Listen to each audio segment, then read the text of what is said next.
ఏపీలో కూటమి ప్రభుత్వం ఏర్పడి ఏడాది పూర్తయిన సందర్భంగా కూటమి నేతలు సంబరాలు జరుపుకుంటున్నారు. మరోవైపు ప్రజలకు ఇచ్చిన హామీలు అమలు చేయడం లేదని వైసీపీ నిరసనలకు పిలుపునిచ్చింది. ఇప్పటికే కడప జనసేన కార్యాలయంలో కార్యకర్తలు సంబరాలు జరుపుకుంటున్నారు. ఇక ఇదే అంశానికి సంబంధించి మరింత సమాచారం కరెస్పాండెంట్ సుధీర్ అందిస్తారు. సుధీర్, చెప్పండి. Thank you Durga. ముఖ్యంగా చూసుకుంటే కనుక ఏదైతే ఆంధ్రప్రదేశ్లో కూటమి ప్రభుత్వం దాదాపుగా సంవత్సరమైన నేపథ్యంలో కూడా ఇటు కూటమి నేతలందరూ కూడా పూర్తిస్థాయిలో కూడా పెద్ద ఎత్తున కూడా సంబరాలు చేస్తున్న పరిస్థితి అయితే ఉంది. అయితే మరోపక్క మనం చూసుకుంటే కనుక ఏదైతే వైఎస్ఆర్ కాంగ్రెస్ పార్టీ కూడా పూర్తిస్థాయిలో కూడా సంవత్సరం కాలం కూడా వెన్నుపోటు పొడిచిందంటూ కూడా వాళ్ళు కూడా పెద్ద ఎత్తున చేస్తున్న పరిస్థితి అయితే ఉంది. అయితే ఈ నేపథ్యంలో మనం కడప నగరంలో ఉన్నటువంటి జనసేన పార్టీ కార్యాలయం వద్ద ఉన్నాయి. ఇక్కడ చూసుకుంటే కనుక ఏదైతే పూర్తిస్థాయిలో కూడా సంక్రాంతి పండుగ ముందు రోజు కూడా మనం ఎలాగే గొబ్బిలమ్మను పెట్టి అలాగే ముగ్గులు అలాగే రంగవల్లులతో చేస్తామో అలాగే ఇక్కడ పూర్తిస్థాయిలో కూడా జనసేన పార్టీ కార్యాలయం ఎదురుగా పూర్తిస్థాయిలో కూడా పీడ విరగైందంటూ ఏడాది పాలనలో కూడా వైఎస్ఆర్ కాంగ్రెస్ పార్టీ ప్రజలను మోసం చేసిందంటూ అలాగే సుపరిపాలన కూడా మొదలైందంటూ ఈ ఏడాది కూడా పెద్ద ఎత్తున పండగ చేసుకుంటామని కూడా ఇక్కడ మనం చూసుకోవచ్చు. రంగవల్లులతో కూడా పూర్తిస్థాయిలో కూడా పెద్ద ఎత్తున కూడా పండగ వాతావరణంగా మనం ఉందని చెప్పుకోవచ్చు. అయితే మనం ఇక్కడ చూసుకుంటే కనుక పెద్ద ఎత్తున కూడా ఆ ఫ్లెక్సీలతో అలాగే ఇక్కడ మొత్తం కార్యకర్తలు కూడా సంబరాలు చేసుకున్న పరిస్థితి ఉంది. అయితే ఇదే అంశానికి సంబంధించి మనతో మాట్లాడేందుకు జనసేన పార్టీ జిల్లా ఇన్ఛార్జ్ అయినటువంటి సుంకర శ్రీనివాస్ ఉన్నారు. ఆయన తెలుసుకుందాం. సార్, ఏంటి ఒక పక్క మీరు సుపరిపాలన అంటుంటే మరోపక్క వైఎస్ఆర్ కాంగ్రెస్ పార్టీ కూడా వెన్నుపోటు అంటుంది, ఏంటి అసలు? అందరికీ నమస్కారం. రాష్ట్ర ప్రజలందరికీ కూడా శుభాకాంక్షలు. జూన్ 4వ తారీఖున పోయిన సంవత్సరం ఎన్నికల ఫలితాలు వెలువడినాయి. ఎటువంటి ఫలితాలంటే అవి నభూతో న భవిష్యత్.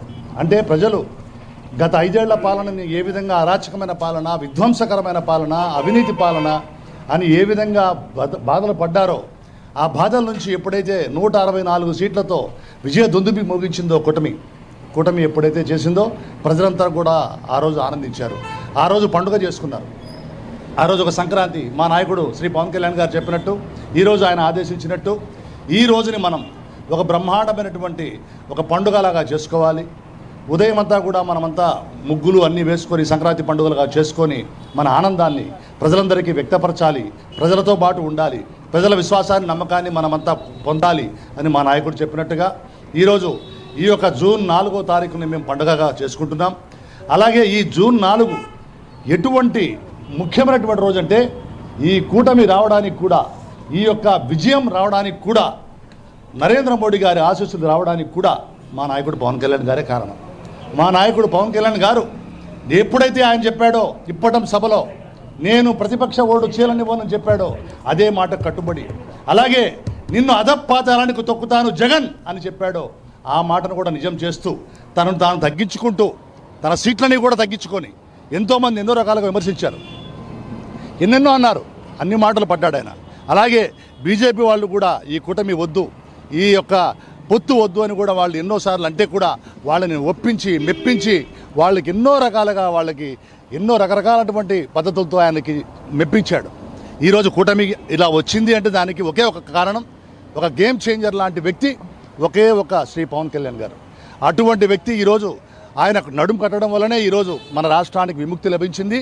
ఈరోజు పీడ విరగడైనటువంటి రోజు, పీడ విరగడ ఏడాది అయింది మా నాయకుడు చెప్పినట్టుగా. అలాగే సుపరిపాలన, పారదర్శకమైన పాలన, జవాబుదారీ పాలన అంటే ఏంటో మా నాయకుడు పవన్ కళ్యాణ్ గారు చేసి చూపిస్తున్నారు. అసలు 5 మంత్రిత్వ శాఖల్లో ఏ విధంగా అధికారులంతా కూడా పరిగెడుతున్నారు. ఈరోజు గ్రామీణ అభివృద్ధి, పంచాయతీరాజ్ సిస్టంలో ఈరోజు ఏ విధంగా ఉందన్న విషయాన్ని కూడా అందరూ కూడా గమనిస్తూ ఈ పండుగను చేసుకుంటూ సాయంత్రం కూడా మేము దీపావళి పండుగ చేసుకుంటూ ప్రజలందరూ కూడా శుభాకాంక్షలు మరొకసారి తెలియజేస్తున్నాం. జై పవన్ కళ్యాణ్, జై జనసేన.